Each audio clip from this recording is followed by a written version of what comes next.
चाहिए, लेकिन श्री कृष्ण की पत्नी जितनी थी सब हाथ जोड़ के नमस्ते खाली खाली हाथ करके वापस में, किसी ने कुछ भेंट नहीं दिया। सुदामा जी सोचने लगे देखो भगवान बड़े कंजूस निकले, इन्होंने हमको कुछ नहीं दिया जबकि हैं द्वारिकाधीश।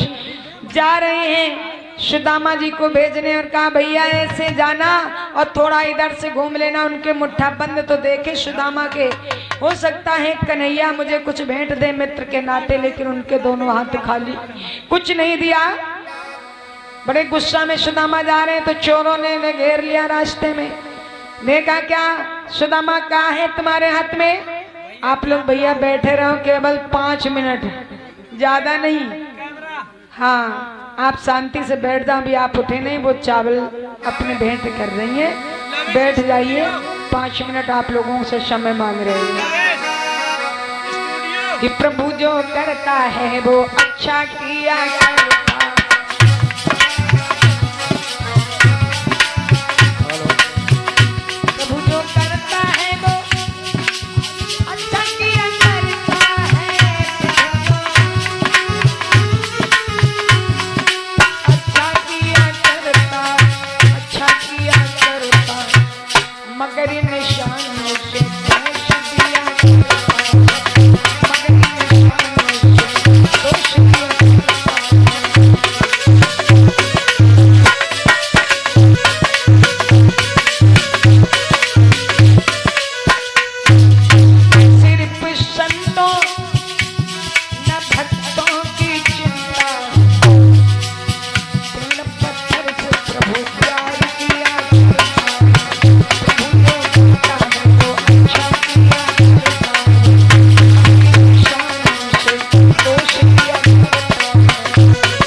आपने अच्छा किया, कुछ दे के भेजा होता तो सब चोर ही ले जाते।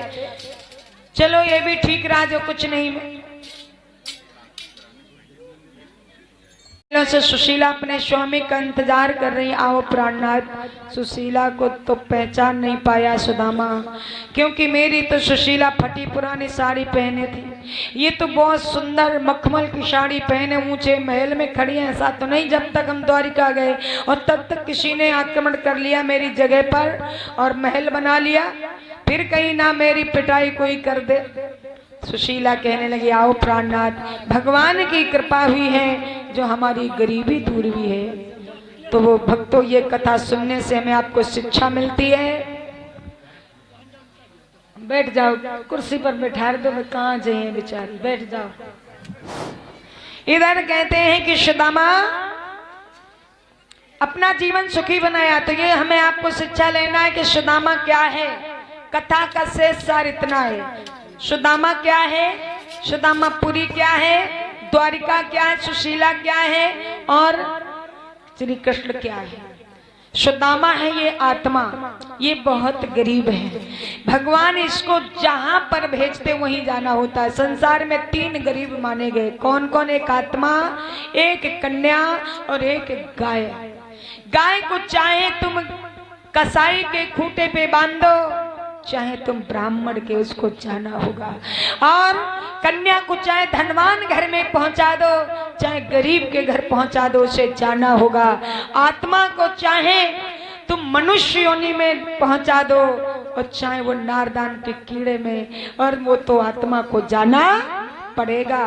तो संसार में 3 है, तो ये आत्मा सबसे गरीब है और ये गरीब आत्मा सुदामा है। और आत्मा परम पिता परमात्मा श्री कृष्ण से मिलना चाहती है, क्योंकि ईश्वर अंश जीव अविनाशी और चेतन सहज अमल सुख राशि। अंशी सदा अपने अंश से मिलना चाहता है। सुदामापुरी है माया, जो हम आपको भगवान ने इस माया में भेजा है, संसार में भेजा है। और ये 5 चोर कौन थे? काम क्रोध मोलोभ अहंकार, और ये बीच में लूट लेते हैं और हमें आगे नहीं चलने देते हैं। और द्वारिका क्या है? ये द्वारिका जब आत्मा परमात्मा से मिल जाती है, उसके लिए संत कहते हैं कि कहा सुनी की है नहीं देखा देखी बात, दूल्हा दुल्हन मिल गए और फीकी पड़ी बारात। जैसे बारात दूल्हा की कितने हर्ष उल्लास के साथ सजाई जाती है, कितने लोग खुशी मनाते हैं जब दूल्हा दुल्हन घर आ जाते हैं तो बारात सब फीकी हो जाती।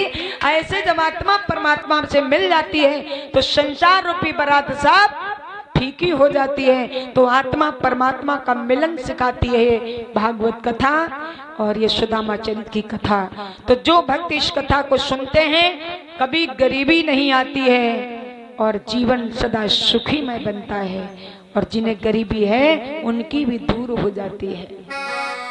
तो क्षमा करेंगे आप लोगों के बीच में जो भी मैंने टूटी फूटी वाणी से सेवा की है, जो भी मेरे से धोखे से भूल से अब शब्द निकल गया हो, तो सभी माताओं से बहनों से भाइयों से अनुरोध है अपनी ही बहन बेटी समझ करके क्षमा करेंगे। जहाँ पर अपना शब्द होता है अपनों से गलती भी हो जाती है और अपने ही माफ करते हैं।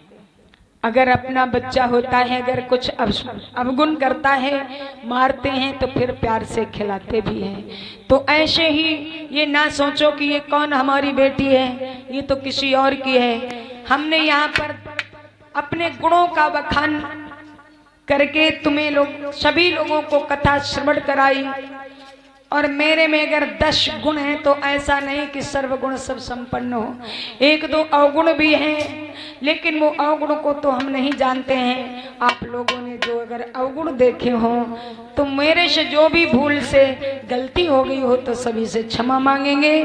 और फिर समय रहा, वक्त रहा, जीवन रहा, आप लोगों का आशीर्वाद रहा, फिर तभी आप सबके दर्शन होंगे। ये ना सोचें तखत के ऊपर बिठा दिया गया है और ये हम सब जमीन में बैठ के कथा सुन रहे हैं, इनका बड़ा सम्मान दिया गया है। ऐसा कुछ नहीं, सम्मान तो आपका है, मेरा नहीं है। क्योंकि 4 पाया पर बैठने वाले को कहते चौकीदार। ये चौकी है, इसमें 4 पाया लगे, बैठने वाला चौकीदार है। जमीन पर बैठने वाला होता है जिम्मेदार। तो जिम्मेदार बड़ा होता है, चौकीदार छोटा होता है। तुम सब बड़े हो, ऐसे ना मानो। लोग मंदिर बनवा देते हैं, सबसे ऊंचे त्रिशूल लगाते हैं ऊंचे पर, उस त्रिशूल के ऊपर कोई मूर्ति स्थापित नहीं करता है। मूर्ति स्थापित करते हैं जमीन में, और ऊंचे सबसे कौवा बैठता है त्रिशूल के ऊपर। कौवा की कोई पूजा नहीं करता है जो ऊंचे बैठा है, कांव कांव कितना करे। लेकिन जो जमीन में बैठी हैं मूर्तियां उनकी सभी पूजा करते हैं। तो आप सब मूर्ति की तरह पूजवान हैं और सदा पूजे गए, पूजे जाओगे। क्योंकि श्रोता बड़ा होता है वक्ता से। हमने क्या कहा मैं समझ ना पाया, और आप लोग समझे, वो अगर भूल हो गई हो तो क्षमा करें। तो आप लोग पूज्यमान हैं और मूर्तिमान हैं, आपका सम्मान सबसे बड़ा है। और हमसे या हमारे स्टाफ के समस्त भाइयों से कोई भूल हो गई तो क्षमा करें। हो सकता है धोखा हो गया है गुड्डू भैया, तुम क्षमा करते हो, हम अपने यहीं कोई दूसरे नहीं है। और हमारे जितेंद्र भैया, हमारे परीक्षित जी, सुभाष भैया, ये सब लोग हम सभी का तो नाम नहीं जानते हैं। कहना चाहेंगे हमारी सभी माताएं बहनें जो मुझे प्यार दिया, जो सम्मान दिया, हम कहाँ तक आप लोगों की प्रशंसा करें। हमारी तो हार्दिक इच्छा थी कि बंदीपुर गांव में फिर भगवान जल्दी पहुंचाएं, फिर पहुंचाएं, लेकिन ऐसी अर्जी कि भगवान ने स्वतः ही बुला लिया। और अर्जी तो हमारी काम ना करी, लेकिन आप लोगों की दुआ काम जरूर कर गई। दोबारा फिर दर्शन आप लोगों का हुआ है।